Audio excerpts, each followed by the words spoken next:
Hi, welcome to the library overview part of your CECS grad student orientation. My name's Amy Seipke, and all of the things I'm going to be showing you today are parts of the library's website, which you can find at library.umd.umich.edu.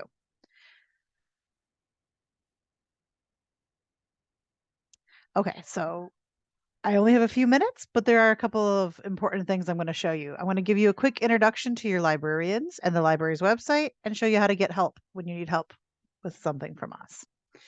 I'm also going to tell you just a little bit about some of the resources we have.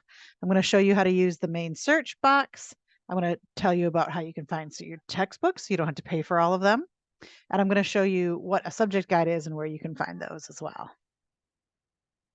As I said, my name is Amy Seipke. I'm the librarian who liaisons with the entire College of Engineering and Computer Science and also with the mathematics department. I work with a team here at U of M-Dearborn called the LRC, the Library Research Center. And we are one of the three groups within the library, and we all specialize in a different area. So if you're doing any cross-departmental research, or if you're taking any classes outside of CECS while you're here, you may run into one of my colleagues who are also really good at helping you find resources. So the library's one of the reasons that the library is so important for grad students is that whereas before in undergrad and in high school, you were sort of absorbing information, right? You were seeing what people have done, you were learning about things that already exist. Well, now here in grad school, I'm sure you're aware, you're going to be really partaking in participating in that conversation. You're going to be creating new information that other people will be learning about. So now you're going to be sort of a creator in that academia. So you're really going to need to do more rigorous research. You're really going to want to make sure you're getting all the background that's out there. You're not going to be wanting to duplicate something that's already been done unless you're purposely duplicating it.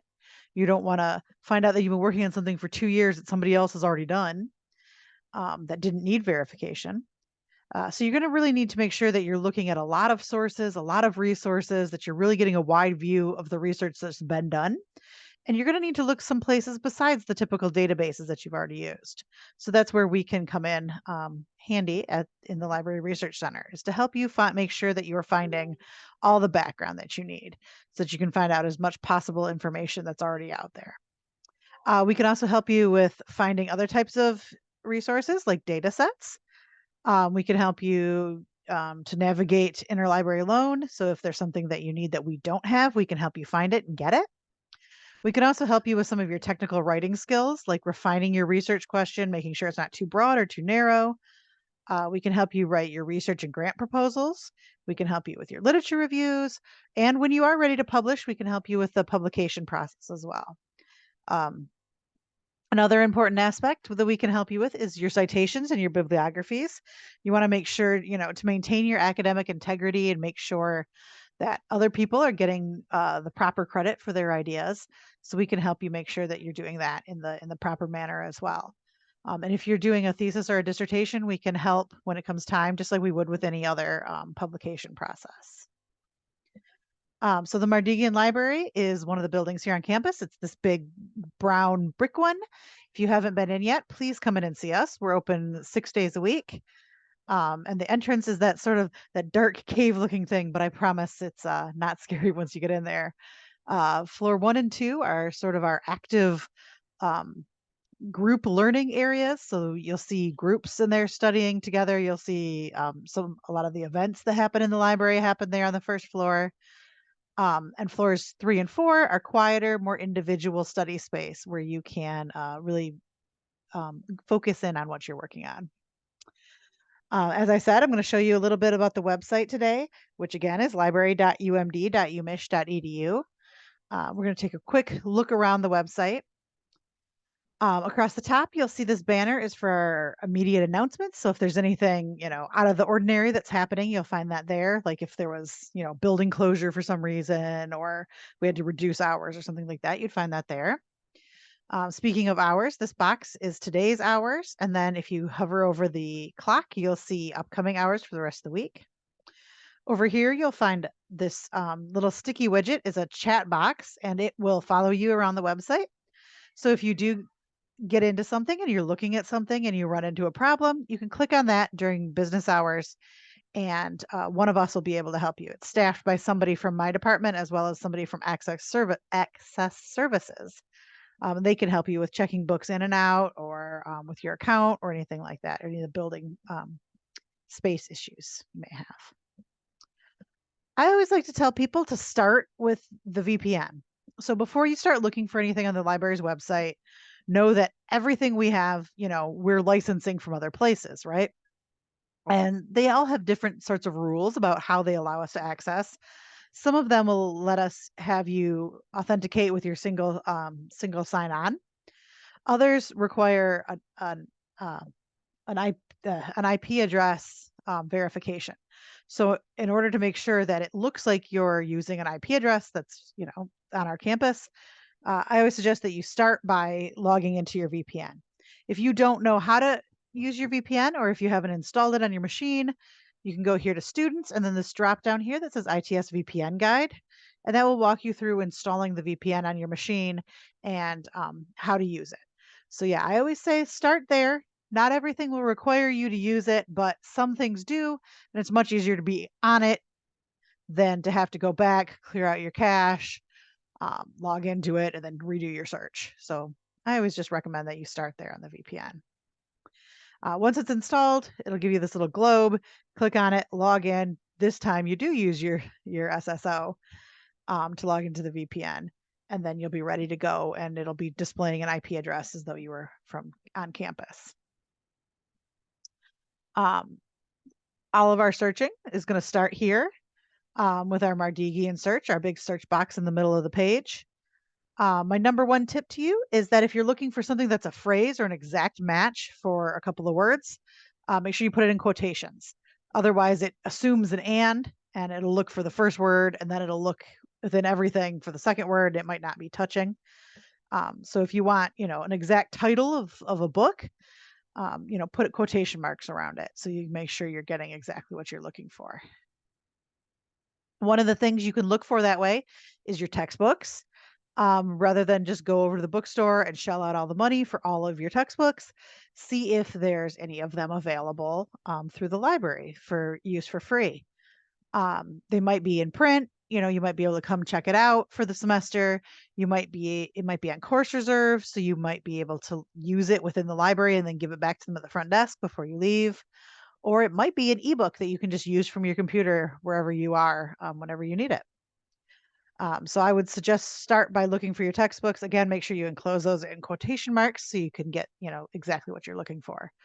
We are actually doing a couple of workshops on how to search, and like if you need any help looking for your textbooks, we're doing one August 31st in the HPEC computer lab at 1 o'clock. And we're doing one in the library in room 1211 on September 6th. So if you would like some help finding textbooks and seeing if you can save a little bit of money, then stop by one of those and we can help you out.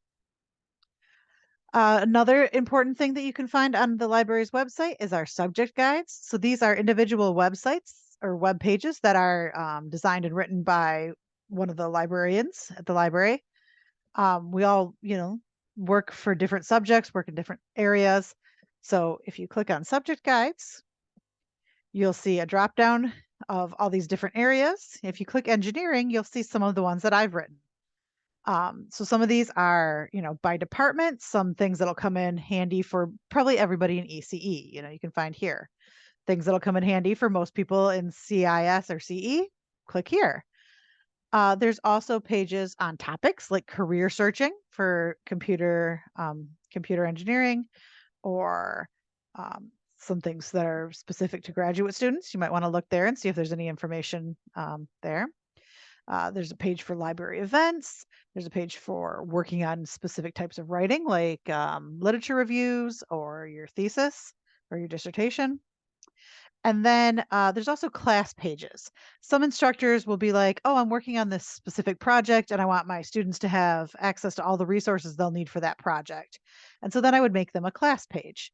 You can find a class page indexed here. So you click on class pages, and then they're indexed by the prefix. So if your instructor says, "Oh, there's a page on the library's website for this," you'd find that by going to course to you'd find that by going to subject guides, and then engineering, and then class pages, and you'll find them all indexed there if you're looking for one of those. The last thing I want to pitch before I go today is a citation tracker. If you are already using one, that's great. You can use whatever one you're using. If you're not using one, start now. You'll thank me later. They make it so much easier to keep track of all the things that you're reading. Even if you're just, browsing and not working on a specific project, I would start using a citation tracker so that you can come back to that. I can't tell you how many times I have said, "Oh, I just read this thing. I don't know where I read it." So use a citation tracker and track all of those things so that you don't ever have that moment. We support Zotero and Mendeley. We also have a free subscription to EndNote. Zotero is the one that we use the most here in the library. It's free, it's open source. You can take all the information that you collect with you when you leave. So that's the one that we prefer to use. And we're actually having 3 workshops on how to use Zotero, how to install it, and all the cool features that it can help you with.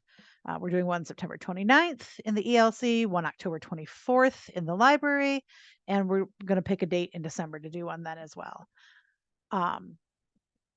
You can find more information to get yourself started on that just by typing citation trackers into that Mardigian search bar. You'll find the web page that some of us have written on how to use those. So for all those workshops, for anything else, you might want to follow us on social media. Usually they go out on our Facebook. We put things in the student newsletter. We put them up on the screens around campus. So keep your eyes open, and come into any of the workshops that look like they're going to speak to you. Any of the events that we're going to be working on in the winter semester, I'm planning to do a Pi Day activity. I'm planning to do Wikipedia edit-a-thons. So please come into those, and please come in whenever you have a question. You can always find us again on the library's homepage. There's this box that says Contact the Mardigian. You can click there for the email or the chat. Those are probably the best way to get us, and you'll get put into the queue. Whoever's on duty at the time will assign you to whoever can best answer your question. Or you can always reach out to me directly. My email is aseipke at umich.edu, or you can always just come in the library and visit. So I hope to see you at an event. I hope to see you coming in to ask questions. Feel free to reach out. My job is literally to help you with your research. So please make use of that and let me help you. Okay. Have a wonderful day, and thanks for your time.